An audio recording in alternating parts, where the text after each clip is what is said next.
It's time to give you predictions for the upcoming season in the Big 12 Conference. And I promise you, my Big 12 championship game matchup will be one that you have not seen or heard anywhere else. Welcome in. I'm Pete Mundo. We're Heartland College Sports. Thanks for joining us as always. As a part of the show, you know what to do. Subscribe, like the video on YouTube. Same thing on the podcast. The season is right around the corner. Now's the time to make sure you are subscribed, because if you're not, you're going to miss a heck of a lot of content. All right. So thank you guys for being here as always. I will count down my order of standings and how I see the Big 12 finishing from last up to first. Here we go. At number 16, finishing in dead last this year in the Big 12, I'm going with the UCF Knights. I believe Scott Frost can turn this program around. I do not believe it's going to be this year, and I do not believe this year is going to be a good year for Scott Frost in the Big 12 Conference. So the big thing for me right now when I look at this team and this program is I don't know who the quarterback's going to be, and they have zero proven talent at that position at this level.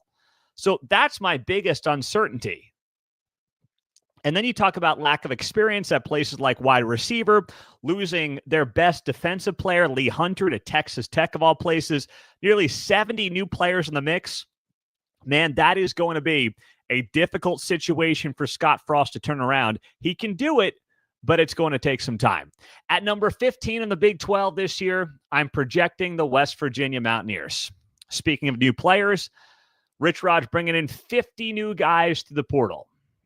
And I think this team's going to be tough. Like, I believe that West Virginia is going to be the kind of team that maybe goes 4-8, but they have a lot of 7 to 10 point losses, games that probably are even closer than the score indicates.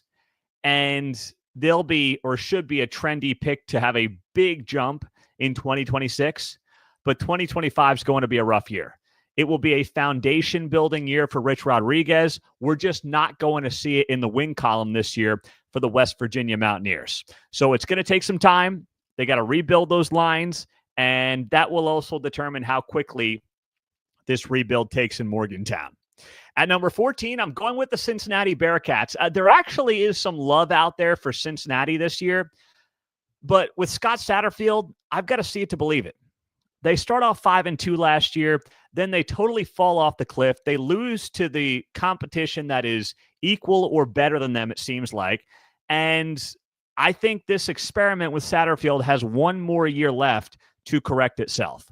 If he can't correct it, well, guess what? It's not going to go well. He won't have a job come 2026. I should say he should not have a job come 2026 if Cincinnati misses a bowl game once again.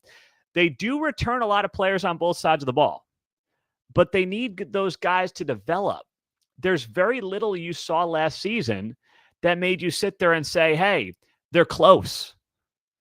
If this just happened, if that just happened, there's not a lot of times during the 2024 season I was thinking that for Cincinnati. So barring something unforeseen, I still see them at the bottom of the Big 12 standings this year. At number 13, I've got the Arizona Wildcats. Speaking of coaches who are on a hot seat, Scott Satterfield and Brent Brennan at Arizona at the top of that list. And the good news is that Noah Fafita's back. And if he can gel with new OC Seth Doege, well, the offense will be much improved at all levels. But the defense, which was brutal last year, needs to take a major step under newly promoted Danny Gonzalez, and they may end up closer in games, but man, they had some blowout losses last year. But I could see this year Arizona losing a lot of like 41-38 kind of games where they're in it, but the defense just can't stop anybody. Like, I could see that being the kind of losses that Arizona has this year, and the record may not be all that different from last season. They'll be much more competitive, but they're still going to end up losing a lot of these games.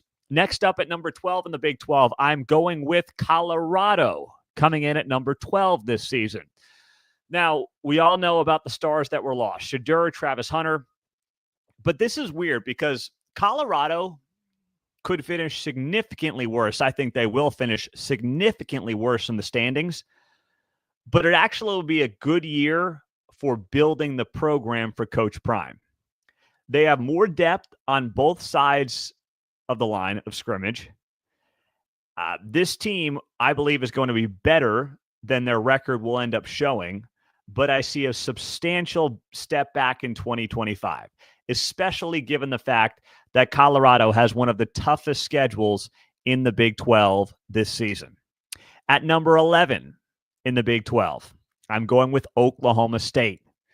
Now, the last time we saw the Cowboys play football, they were getting smoked by Colorado 52-0 to cap off an 0-9 Big 12 season, the worst in Mike Gundy's coaching career.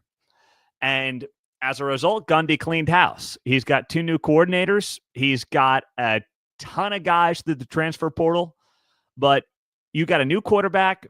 You got an offensive line that lost 8 players, over 200 starts on that line. This team, to me, is going to be much better at the end of the season than it is at the start.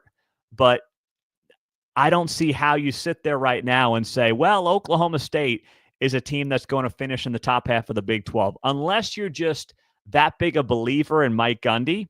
And I'm a big Gundy guy. I love what Mike Gundy has done, putting Oklahoma State football on the map. But I can't just sit here and say, well, Oklahoma State's going to finish 7th in the Big 12 because of Mike Gundy. I mean, I have never seen Mike Gundy coach a team. No one has. He's never done it. That is this many new faces without knowing who his quarterback is going to be.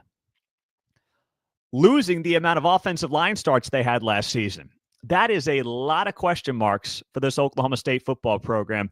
And the Big 12 is too damn competitive to just say, well, Mike Gundy's going to get him there. I just can't do it. I've got him at 11th in the Big 12. At number 10, BYU. I think there will be a step back for BYU as well. You look in the wake of Jake Retzlaff's departure, you know, if you've been following this show, I'm skeptical on what that quarterback situation is going to look like. And while this is always going to be a defense-first team and program, can they be even more reliant on it than they were last year? The best thing going for BYU, by the way, is they have one of the softer schedules in the Big 12. So they could end up going 3-0 to start conference play. They got Colorado, West Virginia, and Arizona. And you might be looking at this team early on and being like, they could be 6-0. Their non-conference is Portland State, Stanford, and East Carolina. But then Utah, Iowa State, Texas Tech, TCU. That's a brutal 4-game stretch, followed by Cincinnati and UCF. So it ends relatively easy as well. But I'm thinking somewhere in that 4-5-ish range for BYU and Big 12 play. Maybe it's 5-4, but somewhere around there feels right for me for the BYU Cougars. At number 9, I got the other Cougars, Houston. I think Houston's going to have one of the biggest jumps in the Big 12 this season. They improved dramatically as last season went along. Year 2 is usually a good year for Willie Fritz as well, based on his history and all the places he's been and had success.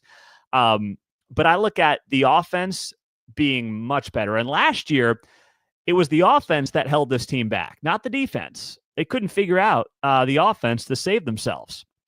The defense was actually pretty solid. This year, for Houston, the questions are on defense. And if the transfers can hit to keep up with last year's unit, if they hit, then watch out. Houston will actually be higher than 9th in the Big 12. If they don't, Houston's going to end up being in a lot of shootouts. It will be like the old school Houston days, you know, when it seemed like every coach that was at Houston prior to the Big 12 was running, you know, spread them out, Texas Tech, all wide, you know, 5 wide receiver type stuff, and losing games or winning games 56-52, something like that. So that side of the ball, the defensive side, is going to be the one that has more questions at Houston than the offensive side this year. So that's going to be really interesting.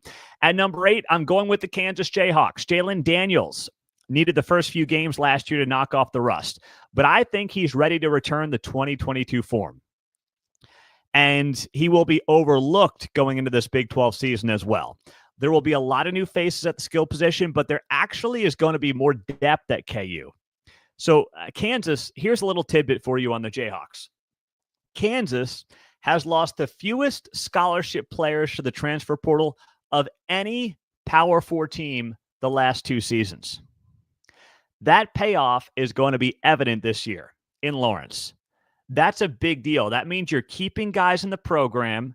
They want to be there. They're staying there, and they're buying in. So I really like where this KU team is right now, and I think there are a lot of positives that we'll see from KU jumping into the top half of the Big 12 standings this season. I'm Pete Mundo. We're Heartland College Sports. Before we get to those top 7 teams in the Big 12, subscribe right now to the show. Make sure you are liking it as well.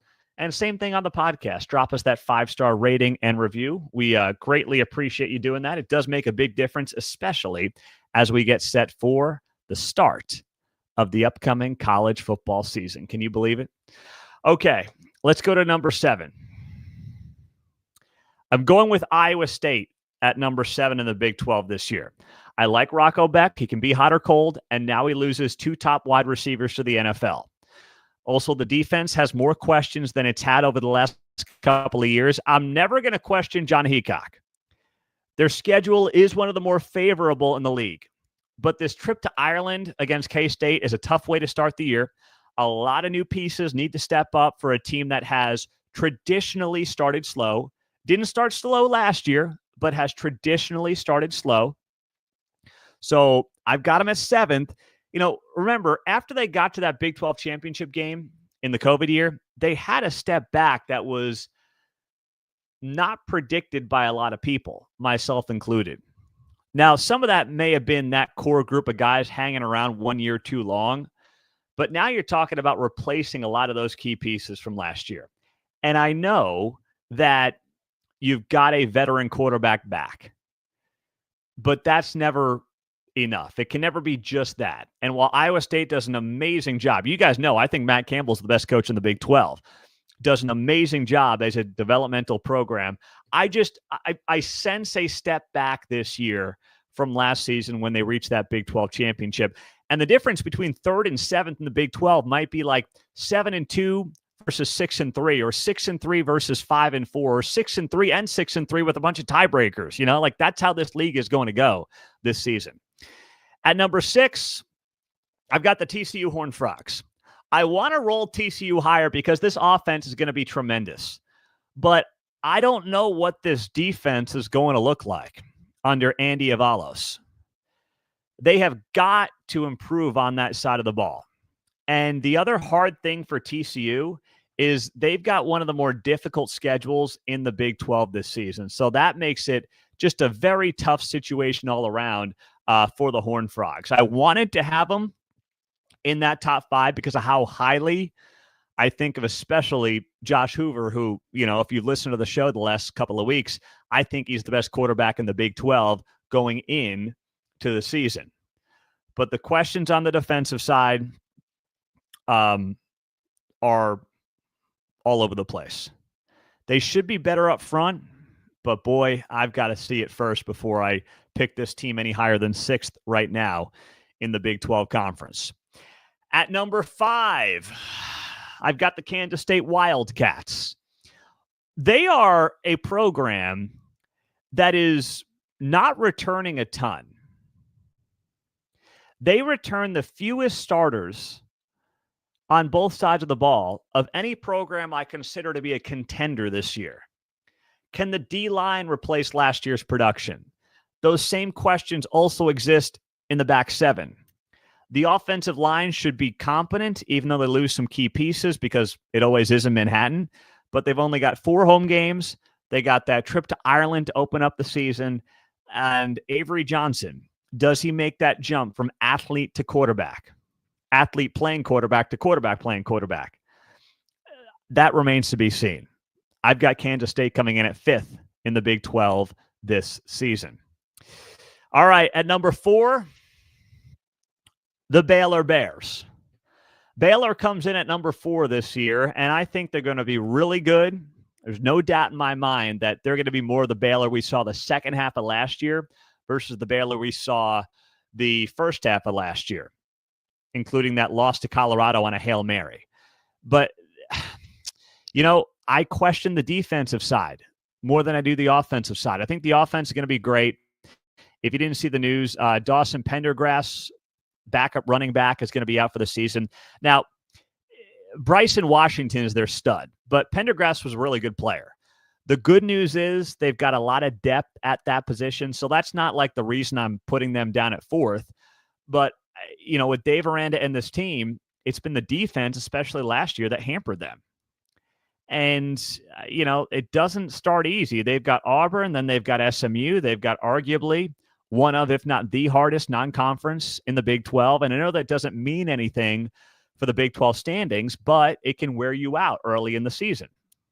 There's no ramp it up moment for Baylor, especially when you've got Arizona State in your first Big 12 game on September 20th. Now you get them in Waco. That's the good news, but you got to play Arizona State to open up the Big 12 season. Then it's Oklahoma State on the road. Then it's Kansas State. Then it's TCU. I mean, the first half of this schedule for Baylor is pretty brutal before that first bye week. So that in and of itself leads me to believe that Baylor is one of those teams that can absolutely get there, but the schedule may hold them back. The back half of the schedule is much easier for Baylor. Cincinnati, UCF, Utah, Arizona, Houston. 4 of those 5 should be winnable games, but still, it's tough sledding there. So I'm putting Baylor at number 4. Next up, at number 3, I've got Arizona State.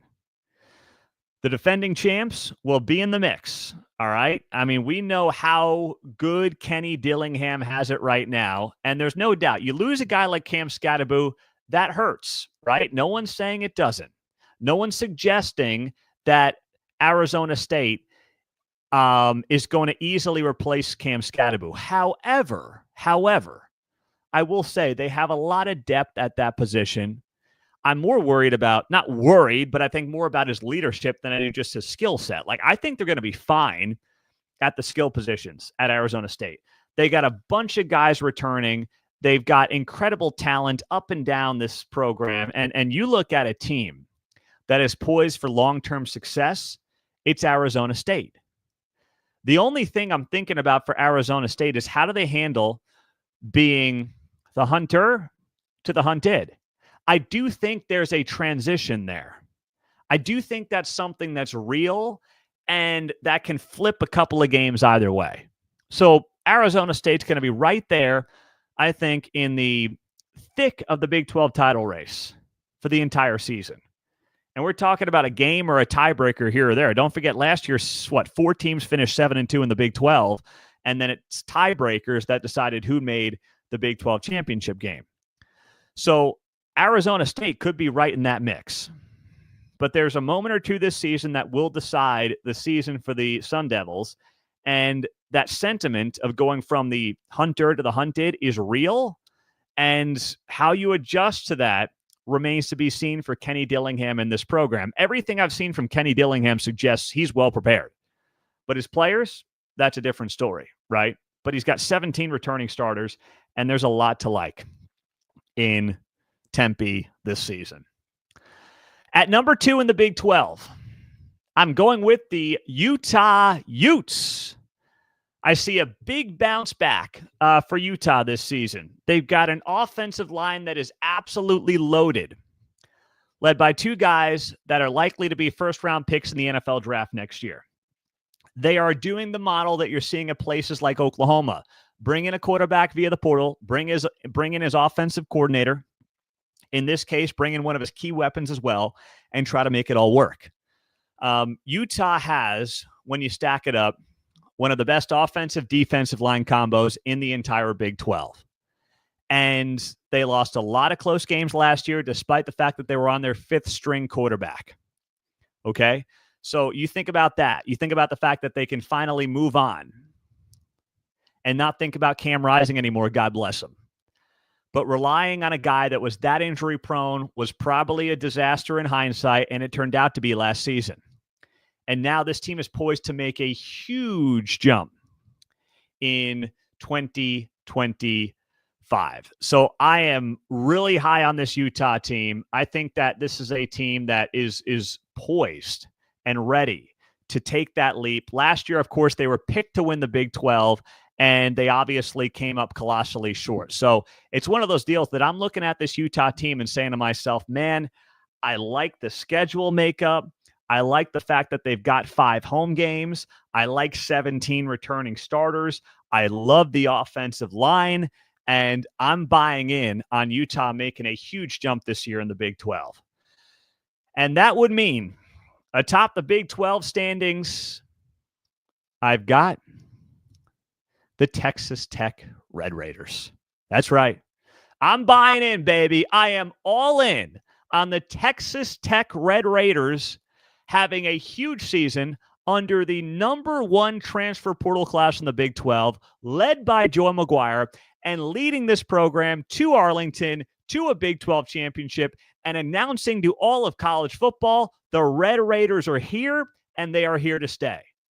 This team has the most talent at the top end of any team in the Big 12 conference. They are returning their quarterback in Behren Morton. I think that's a very underrated part of this Texas Tech team gelling quickly and early on. Having Behren Morton back, not going the portal route at that position, was key and will play a big role in how this season plays out, because it's much easier to develop the pieces around the quarterback on the offense. It's much easier to develop other pieces on the defensive side than it is to say, here's a new quarterback with all new guys in a brand new system. Behren Morton is poised to have a huge year, succeed, and lead Texas Tech to a Big 12 championship.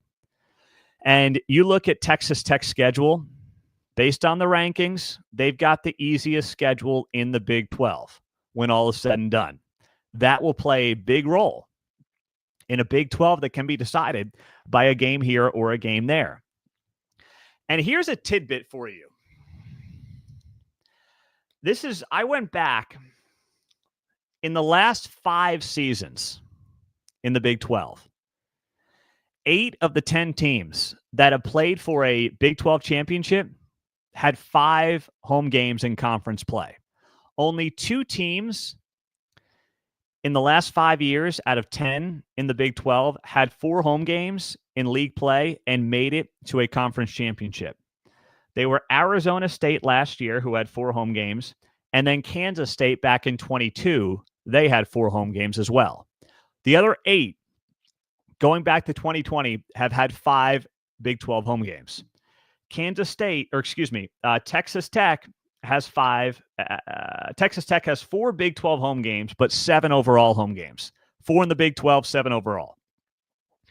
Utah has 5 home games.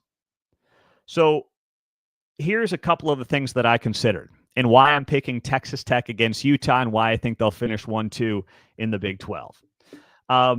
They're in the top 3 when it comes to most returning starters in the Big 12 in terms of guys who have started at the Power 4 level. They're both in the top 3. And then the other thing I like is I go through offensive line and defensive line rankings, and I average those out. I like to do that. You can do that through any model you want. I happen to like the Phil Steele model, right?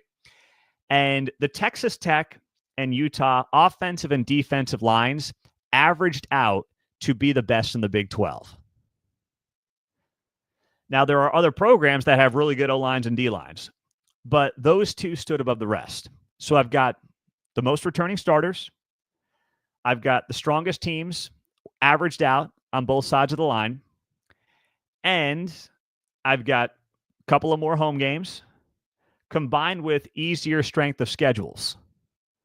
And that leads me to picking Texas Tech and Utah atop the Big 12 standings this year, with the Red Raiders going all the way and reaching the college football playoff. But what's fascinating, and one of the reasons I tried to talk myself out of this, is that they play each other on September 20th. That game is in Salt Lake City. So here's the thing. That's a really tough road matchup for Texas Tech. However, if you're Tech, you want to get Utah early in the season because Dampier may be still figuring some things out. That will be his first game against Big 12 competition. That's going to be a big deal. That's going to be a big moment for Utah. Now, that home field is going to be going nuts in Salt Lake City. But I think what we'll get in the Big 12 championship is a rematch of that September 20th game between Texas Tech and Utah in Arlington in early December. So there you go. That's what I've got in the Big 12 standings this year. I'll count them down from 16 to 1. Here we go. I'm Pete Mundo, Heartland College Sports. At number 16, I've got UCF. At number 15, I've got West Virginia. 14th, I'm coming in with Cincinnati. 13th, I've got Arizona. Number 12 is Colorado. Number 11 is Oklahoma State. Number 10 is BYU. Number 9 is Houston. Top half of the Big 12 standings, I'm predicting Kansas at 8, Iowa State at 7, TCU at 6, K-State at 5, Baylor at 4, Arizona State at 3. The Big 12 championship game, Texas Tech versus Utah, with the Red Raiders taking the cake with all that talent and going to the college football playoff. There you go. So you can tell me where I'm wrong. I know you're ripping me all over the comments right now. Don't worry. I can take it. I'm a big boy. Now, a lot of you are saying that Texas Tech is going to be the biggest bust in the Big 12. Trust me, it's possible. It's possible they crash and burn. I'm not saying it isn't, but you know as well as I do, this league is impossible to predict. I feel as good as I can, but I'm the guy who's been saying for 8 months that you can make the case for half this league to win the conference. So if I didn't pick your team, nothing personal. It's just the reality of how wide open this year is. And that's why, with this year being so wide open, I tried to pick a couple of key metrics. I said, give me the returning starters number, give me the strength of schedule, home games, and then offensive, defensive line. That's what I want to know. And I do like Utah's model that you're seeing in other places as well, where you bring in the quarterback and the offensive coordinator. And you know that Utah's going to have the strong defense. So you combine those things for Utah. There's a lot to like there. And then you add into the fact that I just think Texas Tech has so much talent. And Joy McGuire, I think his actual high school coaching roots may help him bring together guys who have really not spent any time together before this season because there's so many new faces. And we're not talking just like backups. We're talking key starters at key positions through the transfer portal class.